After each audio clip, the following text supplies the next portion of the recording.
இந்த செய்தியை உங்களுக்காக வழங்குவது யூரோ குரூப் மலேசியா.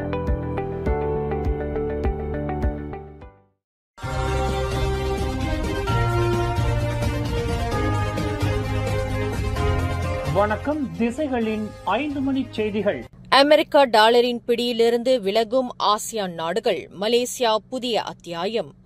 ஆசியான் உறுப்பு நாடுகள் அமெரிக்க டாலரின் பிடியிலிருந்து விடுபட்டு உள்ளூர் நாணய பயன்பாட்டை அதிகரிக்க வேண்டும் என்று பிரிக்ஸ் உச்சிநிலை மாநாட்டில் உரையாற்றிய மலேசிய பிரதமர் டத்தோஸ்ரீ அன்வார் இப்ராஹிம் வலியுறுத்தியுள்ளார்.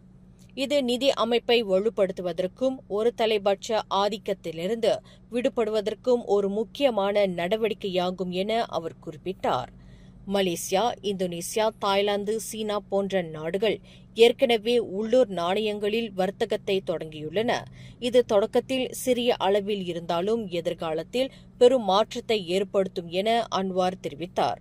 பிரிக்ஸ் உறுப்பு நாடுகள் தங்களுக்குள்ளான வர்த்தகத்தை அதிகரிக்க வேண்டும் என்றும் அப்போதுதான் அனைத்து கூட்டாளர்களுடனும் பாதுகாப்பாகவும் நியாயமாகவும் பேச்சுவார்த்தை நடத்த முடியும் என்றும் அவர் குறிப்பிட்டார். மலேசியா 2025 ஆசியான் தலைவராகவும் இவ்வாண்டு ஜனவரி 1 முதல் பிரிக்ஸ் நடப்பு நாடாகவும் இந்த உச்சநிலை மாநாட்டில் பங்கேற்றுள்ளது குறிப்பிடத்தக்கது. இந்தோனேசியாவின் பாலி நீரணையில் ஜூலை 4ஆம் தேதி கவிழ்ந்த KMB டூனு பிரட்டாமா ஜெயா படகு விபத்து குறித்து மலேசிய வெளியுறவு அமைச்சு உன்னிப்பாக கண்காணித்து வருகிறது. ஆரம்பகட்ட தகவல்படி விபத்தில் மலேசியர்கள் யாரும் ஈடுபடவில்லை என தெரிவிக்கப்பட்டது. இருப்பினும் ஒரு மலேசியர் இந்த துயர சம்பவத்தில் சிக்கியிருக்கலாம் என்ற சமீபத்திய தகவலின் அடிப்படையில் ஜகார்த்தாவில் உள்ள மலேசிய தூதரகம் இந்தோனேசிய அதிகாரிகளுடன் இணைந்து தீவிர விசாரணையில் ஈடுபட்டுள்ளது. பாதிக்கப்பட்டவர்களை அடையாளம் காணும் பணி துரிதமாக நடைபெற்று வருவதாகவும் மீட்பு பணிகள் தொடர்வதாகவும் விஸ்மா புத்ரா தெரிவித்துள்ளது. கடா பண்டார் புத்ரி ஜெயாவில் நேற்று இரவு காவல்துறையினருக்கும் குற்றவாளிக்கும் இடையே நடந்த துப்பாக்கி சூடு சம்பவத்தில் 30க்கும் மேற்பட்ட குற்றப்பதிவுகளை கொண்ட 34 வயது கொள்ளையன் சுட்டுக் கொல்லப்பட்டான். நேற்று காலை பண்டார் டாருல் ஆமான் பகுதியில் நடந்த மற்றொரு துப்பாக்கி சூடு சம்பவத்தில் சுட்டு வீழ்த்தப்பட்ட இருவருக்கும் அவர்கள் தொடர்புடையவர்கள் என கூறினார் புகிடமான் குற்ற புலனாய்வுத் துறையின் இடைக்கால இயக்குநர் டத்தோ ஃபசில் மக்கஸ். சுட்டு வீழ்த்தப்பட்டவர் தீபகற்ப மலேசியாவில் நடந்த பல ஆயுதமேந்திய கொள்ளை சம்பவங்களுடன் தொடர்புடைய கும்பலின் தலைவர் என்றும் இக்கும்பல் 2022 முதல் நகைக்கடைகளிலும் தொழிற்சாலைகளிலும் 6 மில்லியன் ரிங்கெட்டுக்கும் மேல் கொள்ளையடித்துள்ளதாகவும் ஃபசில் மக்கஸ் தெரிவித்தார். இந்த சம்பவம் தொடர்பில் ஒரு துப்பாக்கியும் பிற தடய பொருட்களும் கைப்பற்றப்பட்டுள்ளன. மேலும் பல கைதுகளும் தேடுதல் நடவடிக்கைகளும் விரைவில் நடைபெறும் என எதிர்பார்க்கப்பட்ட நிலையில் சுட்டு வீழ்த்தப்பட்டவரில் ஒருவரின் மனைவியை தற்போது காவல்துறை தடுத்து வைத்துள்ளதாக கோலமுடா மாவட்ட காவல்துறை தலைவர் அசிஸ்டன்ட் கமிஷனர் ஹன்யான் ரம்லான் தெரிவித்துள்ளார். மேலும் அவரது வீட்டிலிருந்து ஒரு கை துப்பாக்கியும் கண்டறியப்பட்டு பறிமுதல் செய்யப்பட்டுள்ளது. 20 வயது மதிக்கத்தக்க அந்த பெண்மணியின் தடுப்பு காவல் வரும் ஜூலை 12ஆம் தேதி வரை 7 நாட்களுக்கு நீடிக்கும் என ஹன்யான் ரம்லான் குறிப்பிட்டார். மலேசிய நிறுவனங்கள் தற்போதுள்ள உள்நாட்டு வர்த்தக வாய்ப்புகளை மட்டும் நம்பியிருக்காமல் வெளிநாடுகளில் புதிய வாய்ப்புகளை தேட வேண்டும் என்று பிரதமர் டத்தோஸ்ரீ அன்வார் இப்ராஹிம் அழைப்பு விடுத்துள்ளார்.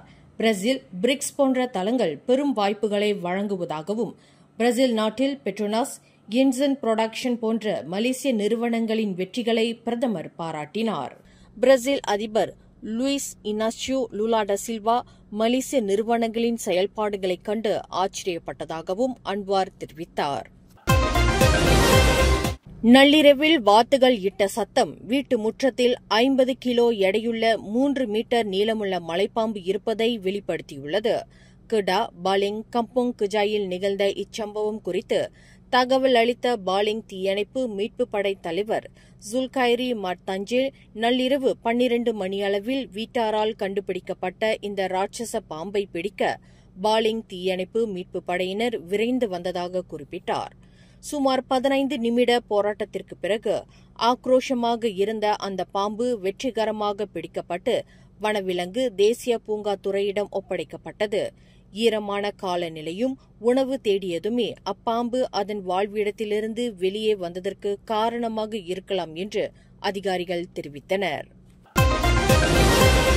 அடுத்த 3 ஆண்டுகளில் நாடு முழுவதும் 38 புதிய சமூக தீயணைப்பு பயிற்சி மையங்கள் CFLCயை அமைக்க மலேசிய தீயணைப்பு மீட்புத்துறை இலக்கு நிர்ணயித்துள்ளது.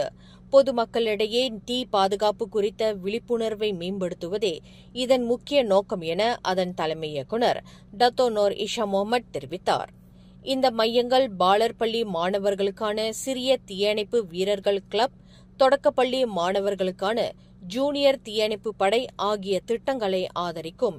இந்த ஆண்டு 8 புதிய CFLC மையங்கள் நிறுவப்படும் என்றும் இது தீயணைப்பு நிலையங்களின் பங்கை அவசர செயல்பாடுகளிலிருந்து சமூக பாதுகாப்புக்கான கற்றல் மையங்களாக மாற்றும் என்றும் அவர் கூறினார்.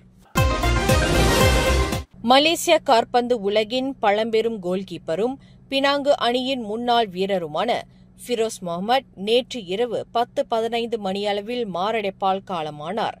மஞ்சோங் நகராட்சி மைதானத்தில் நடைபெற்ற டாக்டர் ஜம்ரி அப்துல் காடிர் கோப்பைக்கான பினாங்கு கடா ஆகிய அணிகளின் முன்னாள் வீரர்கள் களமிறங்கிய லெஜண்ட்ஸ் போட்டியில் விளையாடிக் கொண்டிருந்தபோது திடீரென சரிந்து விழுந்ததாக தெரிவிக்கப்பட்டுள்ளது.